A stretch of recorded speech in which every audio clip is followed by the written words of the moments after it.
Point ఏంటంటే మీరు cinema హీరోయిన్లుగా వచ్చి ఒక రేంజ్ వచ్చి ఇన్కమ్ ఎర్నింగ్స్ సినిమాకి రెమ్యునరేషన్స్ పెరుగుతూ ఉంటాయి. అవన్నీ కూడా ఫైనాన్షియల్గా చాలా ఒక ఫ్లో, ఆగని ఫ్లో ఉంటుంది సినిమా కెరీర్లో. ఫ్యామిలీ లైఫ్లో అది కంట్రోల్ అయిపోతుంది. ఎందుకంటే మీ వైపు నుంచి ఎర్నింగ్ ఉండదు కదా, మీరు కెరీర్ ఆపిన తర్వాత అసలు ఆ ఫైనాన్షియల్గా వాటిని ఎట్లా మేనేజ్ చేసేవారండి? ఇప్పుడంటే కెరీర్ అంటే వేరే, ఇప్పుడు రెగ్యులర్ ఇన్కమ్ ఉంటుంది, సినిమా తర్వాత సినిమా కమిట్ అవ్వడం. నాకు ఎందుకంటే నాకు బై బర్త్ నా అలవాట్లు ఏంటంటే నేను ఎక్కువ విచ్చలుడిగా ఎప్పుడు ఖర్చు పెట్టాను చిన్నప్పటి నుంచి. ఓకే, ఒక పొదుపు అంటారు కదా, అది మా నాన్నగారు మంచిగా ఉన్నప్పుడే సరే, కొంచెం ఫైనాన్షియల్ ప్రాబ్లం వచ్చినప్పుడు సరే నేను ఎప్పుడు పొదుపుగానే ఉంటాను. మా సిస్టర్ మా బ్రదర్ అంతా కొంచెం డిఫరెన్స్, అంటే శుభలగ్నంలో క్యారెక్టర్ లా కాదు, ఆపోజిట్ క్యారెక్టర్, చాలా డిఫరెంట్ ఉంటాను నేను అన్ని విషయాల్లో. ఇంట్లో ఏదైనా ఒకటి కావాలన్నా, ఒక వస్తువు కావాలన్నా అది నాకు కొనేయాలి. ఒకరి ఇంటికి వెళ్ళాను అనుకోండి, వాళ్ళ ఇంట్లో చూసానంటే మన ఇంట్లో ఇది లేదు కదా, నేను కొనేయాలని నెక్స్ట్ అది నేను టార్గెట్ పెట్టుకుంటాను. చిన్నప్పటి నుంచి అది నాకు అలవాటు. ఓకే, అది లేదు సరే, మా అమ్మ అది కొనమంటే నీకు వేరే పని లేదు, వాళ్ళు పెట్టుకుంటారు మనం పెట్టుకోవాలని అమ్మ అది పెద్ద పట్టించుకునేది. మా నాన్నగారు కూడా అంతే. అప్పుడు నేను పెట్టుకున్నాను, మనం ఎందుకు కొనకూడదని. అమ్మ నాన్నగారు ఏదైనా మనకు ప్యాకెట్ మనీ లేదంటే ఎప్పుడైనా షాపింగ్కి వెళ్ళడం మిగిలితే డబ్బులు ఇస్తారు కదా, ఆ డబ్బులు పొదుపు చేసి అది కొనేదాకా నాకు నిద్ర పట్టేది కాదు. అలా చిన్నప్పటి నుంచి నేనే రెస్పాన్సిబుల్ తీసుకునేదాన్ని. ఇప్పుడు మా అమ్మకే ఒక మంచి శారీ కొనాలన్నా నాకు అది కొనేయాలంతే. మా నాన్నగారికి ఏదైనా గిఫ్ట్ ఇవ్వాలా నేను చేసేయాలి. అలా ఒక చిన్నప్పటి నుంచి నేనే ఆ రెస్పాన్సిబుల్ ఎక్కువ తీసుకున్నాను. వాంటెడ్గా నేనే వాలంటరీగా నేనే వీళ్ళందరికీ చెయ్యాలి, నేనే పెట్టాలి. ఇల్లు క్లీన్గా ఉండాలి. మార్నింగ్ లేచానంటే ఇల్లు ఫస్ట్ నీట్గా ఉండాలి. అంతా ఓసిడి అంతా ఉండదండి. చిన్న చిన్న విషయాలకి చేయి గడగడం, ఇల్లు తీసి అక్కడే పెట్టాలి, ఇక్కడ అంత లేదు. ఒక ఇంట్లో ఎంటర్ అయినప్పుడు డీసెంట్ గా నీట్ గా ఉండాలి. ఇల్లు అనిన తర్వాత మరీ అంత అంటే అది ఇల్లులాగా ఉండదు. ఇప్పుడు పిల్లలు పెద్దలు ఇంట్లో గీకుతారు అన్ని ఆ ఏజ్ నుండి చేస్తారు. వాళ్ళు చేయకూడదు, ఇలా పెట్టకూడదు, మరి అంత ఓవర్ నేను స్ట్రిక్ట్ గా ఉండను, అంత మరి డిసిప్లిన్ ఉండాలి అంతే. అలాగే నీట్ గా ఇల్లు అంటే ఇల్లులా ఉండాలి. కొంచెం అది ఎక్కడ నేర్చుకున్నా మా నాన్నగారు. ఒక వస్తువు పెడితే మా నాన్నగారు మళ్ళీ కళ్ళు మూసుకొని మళ్ళీ అక్కడ చేయి పెడితే దొరకాలి. మా నాన్నగారికి దొరకలని టెన్షన్ అయిపోయేవారు. ఇక్కడ పెట్టాను ఎవరు తీశారు అని ఫుల్ అరిచేవారు అనమాట. అది తప్పు కూడా మా బ్రదరే తీసుంటాడు, నేను తీయను. ఎందుకంటే మా నాన్నగారు తెలిసి వాడిని తిట్టేవారు, ఎందుకులా తీసామని అడిగేవారు. ఇలాగా అప్పుడు నేర్చుకున్నా. అది చిన్నప్పటి నుంచి నాకు అది కొంచెం వచ్చింది. ఇప్పుడు ఆ వస్తువులు అంటే అక్కడే పెట్టాలి, మళ్ళీ మనం ఎత్తికే ఉండకూడదు, అక్కడే వెళ్ళి మనకు ఈజీగా తీసుకునేట్టుగా. సో ఇలాంటి కొంచెం డిసిప్లిన్స్, కొంచెం ఇల్లు నీట్గా ఉండాలి. ఆ నీట్నెస్ మా ఇంట్లో అందరికీ ఉంది. మా ఇంట్లో మా అమ్మ మా తరతరాంతరం నాకు తెలిసి మా నాన్నగారి సైడ్ కానీ మా అమ్మగారి సైడ్ కానీ కొంచెం ఎక్కువ నీట్నెస్ అనేది, ఓసిడి అంత లేదు, నీట్. అంటే కొంతమంది లేడీస్ ఉంటారు, అమ్మో అది కడిగి సర్దిందే అది చాలా చిరాకండి. అంత ఉండదు, ఎందుకంటే టైం అంతా దానికి సరిపోతుంది. మళ్ళీ మనకు వేరే ఆలోచన ఉండదు. ఇంకా అంత ఓవర్గా కూడా ఉండను నేను. చేసే పనులు చెయ్యాలి, ఆఫ్టర్ అంతా ఫినిష్ అవుతుంది మళ్ళీ నీట్గా పెట్టాలి. ఇప్పుడు ఒక కిచెన్ ఉందండి, పని అయిపోయిందా తర్వాత అంతా నీట్గా ఉండాలి. ఆ కిచెన్ ఎవరినో వచ్చి చూసినాడు ఏంటి ఇలా పెట్టుకున్నారు కిచెన్ అనకూడదు. నాకు ఆ నీట్నెస్ ఉండాలి. మళ్ళీ అది వెంటనే క్లీన్ చేసేసాలి అంతే. మళ్ళీ అది ఎప్పుడు తుడుస్తూ ఉండాలి, కడుగుతూ ఉండాలి, చేయి కడుగుతూ ఉండాలి, ఇది ముట్ట ఉంటే అయిపోయి చేయి, అలా అంతా ఏం లేదు. ఓకే, అయితే ఇప్పుడు మీరు ఇందాక చెప్పిన దాంట్లో బ్రదర్ మ్యారేజ్ మీరే చేశారు, సిస్టర్స్ మ్యారేజ్ మీరే చేశారు, వాళ్ళకి నగలు కొనాలన్నా చీరలు కొనాలన్నా అంతా మీ డబ్బే. ఇప్పుడు వాళ్ళ పిల్లలు పుట్టిన తర్వాత వాళ్ళ పేర్లు కూడా నేనే పెట్టానండి. నన్నే అడిగారు, అక్క ఏం పేరు పెట్టదు నువ్వు సెలెక్ట్ చేయనేవారు. సో ఈ టెన్షన్స్ అన్ని నాకే పెట్టేవారు అన్నమాట. ఇవన్నీ ఒక ఎత్తు అయితే, ఇందాక మీరు చెప్పినట్టు మీరు పొదుపు ఆదాయం చేసి దోబరా చేయకుండా డబ్బుని మీ కెరీర్లో స్టిల్ ఎప్పుడు ఇప్పుడే కాదు, ముందు చిన్నప్పటి నుంచి నాకు అది అలవాటు కాబట్టి నేను ఆఫ్టర్ హీరోయిన్ అయిన తర్వాత కూడా విడిగా నేను ఎప్పుడు డబ్బు వచ్చేసింది కదా అని ఎప్పుడు నేను అలా ఖర్చు పెట్టలేదు. సో ఎప్పుడు పొదుపుగానే పెట్టేదాన్ని. మరి ఆ డబ్బు అంతా మరి వీళ్ళందరికీ ఖర్చు అయింది కదా, వాళ్ళు ఖర్చు పెట్టాలి కదండి, మరి దేనికి పెట్టాలో దానికి పెట్టాలి కదా.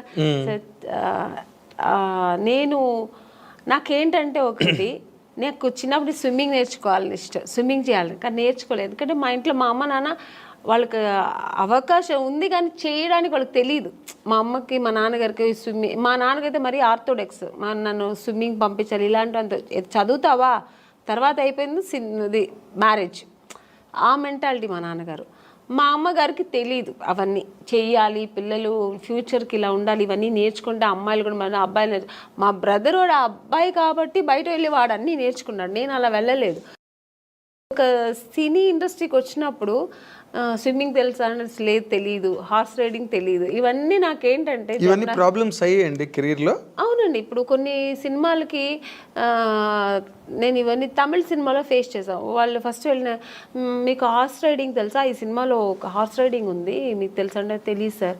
ఓకే, దీనివల్ల సినిమాలు నాకు అవకాశం లేకుండా పోయిన ఎన్నో ఇవి సంఘటనలు కూడా జరిగింది నాకు.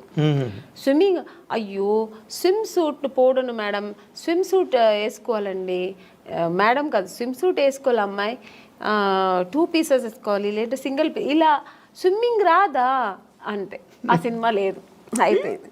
అమ్మో స్విమ్మింగ్ నేర్చుకోనందుకు ఇలా అయిందా. పైగా ఇంకొక ఎక్స్పీరియన్స్ ఏంటంటే కొన్ని విషయాలు కొంతమంది నాకు ఫ్రెండ్ సర్కిల్లో స్విమ్ తెలియకుండా నా ఫ్రెండ్ సర్కిల్ చాలామంది చనిపోయాడు. ఎక్కడో ఇప్పుడు వెళ్తారు ఒక టెంపుల్కు లేదంటే ఎక్కడో ఎక్స్కర్షన్ వెళ్ళినప్పుడు ఆ వాటర్లో పడి స్విమ్ తెలియకుండా చనిపోవడం, ఇవన్నీ నేను కొన్ని చూశాను అన్నమాట. అప్పుడు నాకు ఒక భయం వచ్చింది, మనం నేర్చుకుంటే బాగుంటుంది, ఇవన్నీ జనరల్గా ఇవన్నీ నేర్చుకుంటే మనకు మంచిది కదా అని. అప్పుడు నేను మా బ్రదర్ వాడే నేర్చుకున్నాడు, టాలెంట్. మా బ్రదర్, మీ పేరెంట్స్ ఆలోచన అది కాదు, ఆలోచన లేదు, చదువుకున్నంత కాలం చదువుకోవడం, తర్వాత మ్యారేజ్ మ్యారేజ్ అంతే. ఇందులో స్విమ్మింగ్లు కత్తి ఫైటింగ్లు గుర్రాలు వాళ్ళు ప్లానింగ్ లో లేదు. మా నాన్నగారికి లేడీస్ అంటే ఇలాగే ఉండాలి, అయిపోయిందా పెళ్ళి అయిపోయి సెటిల్ అయిపో, పిల్లలు కనుక్కొని ఒక ఫ్యామిలీ హోమ్లీగా ఉండాలి. మా అమ్మగారు అంతే, మా నాన్నగారు ఏం చెప్తే అదే మా అమ్మగారు. మా అమ్మగారికి ఎక్స్ట్రా నాలెడ్జ్ ఏమి ఉండదు, ఓల్డ్ టైమర్స్ అలాగే ఉండదు. అందుకని నాకేంటంటే నేను నేర్చుకోలేదు, మా సిస్టర్ నేర్చుకో. మా బ్రదర్ అయితే వాడే అన్నీ, వాడు చెప్పాను ఓవర్ టాలెంట్, వాడు వెళ్ళి వాడికి ఏదైనా నేర్చుకుంటే వాడే వెళ్ళి చేసేవాడు. వాడు మగపిల్ల వాళ్ళు ఏం అనేవారు కాదు మా ఇంట్లో, నేర్చుకుంటా ఓకే నన్ను వెళ్తావా వెళ్ళి నేర్చుకునేవారు. మా సిస్టర్కి నేను నేర్పించా, మా ఇద్దరు సిస్టర్కి జిమ్నాస్టిక్స్. నాకేమేమి విషయమో వాళ్ళ మీద చెయ్యండి అని చెప్పి నేను వాళ్ళని ఫోర్స్ చేసేదాన్ని. వాళ్ళు మార్నింగ్ పొద్దున్న మా స్విమ్మింగ్, మా అక్క పొద్దున్న 5 o'clock స్విమ్మింగ్ ఏంది అక్క నాకు తెలియ, వెళ్ళు నేను డబ్బులు కట్టేసాను వెళ్ళు స్విమ్మింగ్.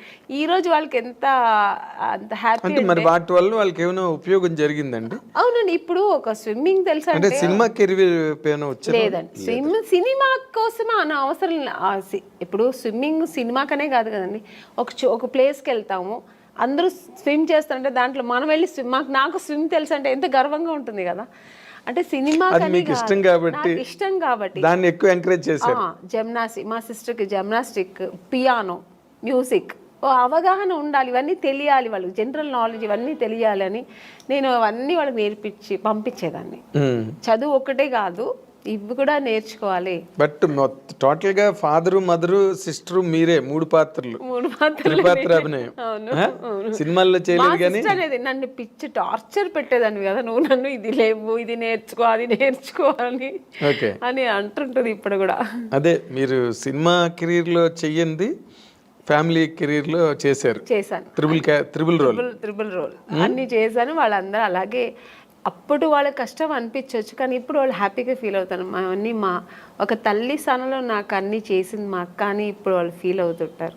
ఓకే, ఇప్పుడు ఈ సంతృప్తేనా వాళ్ళ వైపు నుంచి మీకు ఏమైనా అంటే మీరు నార్మల్గా ఎప్పుడైనా ఫైనాన్షియల్ క్రంచ్ వచ్చినప్పుడు కానీ లేకపోతే ఎప్పుడైనా అటువంటి ఇబ్బంది ఎప్పుడైనా మీకు కలిగినప్పుడు వాళ్ళు మీకు సపోర్ట్గా ఉన్నారండి ఆ టైంలో? సపోర్ట్ అంటే నాకు ఆ దేవుడు ఒక పరిస్థితి ఇంతవరకు ఇవ్వలేదండి భగవంతుడు నాకు. బట్ అలాంటి పరిస్థితి చేస్తారండి, అలాంటి పిల్లలే వాళ్ళు. మా సిస్టర్స్ కానీ మా బ్రదర్ కానీ నాకు ఎప్పుడు బ్యాక్ ఉంటారు. నేను ఉన్నాను కదా, నీకెందుకు, ఏమైనా అయితే నేను చూసుకుంటా అన్నట్టుగా మా బ్రదర్ కానీ ఇప్పుడుకు మా బ్రదర్.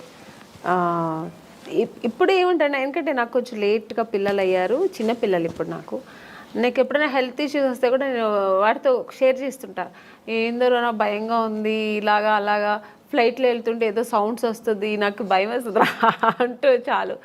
ఏం భయపడవద్దు, నేను దేవుడి దగ్గర ప్రార్థన చేస్తాను, ప్రేయర్ చేస్తాను, నా ఆయుష్ కూడా నీకు ఇవ్వాలనుకుంటా. ఎందుకంటే వాడి పిల్లలు వాళ్ళు తొందరగా పెళ్ళైపోయి వాళ్ళ పిల్లలతో పెద్దవాళ్ళు అయిపోయి సెటిల్ అయిపోయారు. సో అంటే వాళ్ళందరినీ సెటిల్ చేసే తర్వాత అంటే మ్యారేజ్ చేసుకున్నా నాకు పిల్లలు లేట్గా అయ్యారు. సో అందుకని అంతా ఒక మంచి మనసు. మా బ్రదర్ కానీ మా సిస్టర్స్ కానీ వాళ్ళందరూ, మా సిస్టర్స్ నేనున్నాను కదక్క, నువ్వు ఎందుకు బాధపడతావు, నేను చూసుకుంటాను నీ పిల్లల్ని అంటారు. So nice. అదే మీరు మీ పిల్లల్ని కూడా లాస్ట్ టైం ఎప్పుడు మనం అనుకున్నప్పుడు కూడా పిల్లలు ఎగ్జామ్స్ అవుతున్నాయండి, అయిన తర్వాత నేను వస్తాను చెప్పాను. I remember. అంటే అంత కనెక్టెడ్గా సినిమా కెరీర్లో ఉండడం కష్టం నార్మల్గా అయితే. బట్ నేను అనుకున్నప్పుడు అనమాట మీరు బాగా మంచి హోమ్ బర్డ్ మీరని. అవును, మొన్న ఎప్పుడు కూడా రోజా గారు దేనికి ఫోన్ చేశారు, అంటే ఏదో ఒక విషయాన్ని ఫోన్ చేసినప్పుడు ఏం చేస్తున్నా అమ్మని అంటే ఇప్పుడే స్కూల్కి వెళ్ళొచ్చాను పిల్లలు అంటే 100% హౌస్ వైఫ్ అనమాట. అవును, అంటే తను మంచి వీరవనిత కదా మన రోజా. అయ్యో అసలు అంత నా వల్ల అయితే కాదండి అలాగా, అంత డేర్ అండ్ డాష్. ఒక ఇండస్ట్రీలో ఒక ఎంత మంచి ఆర్టిస్ట్ అంత మంచి పొలిటీషియన్ కూడా తను. మంచి స్పీకర్.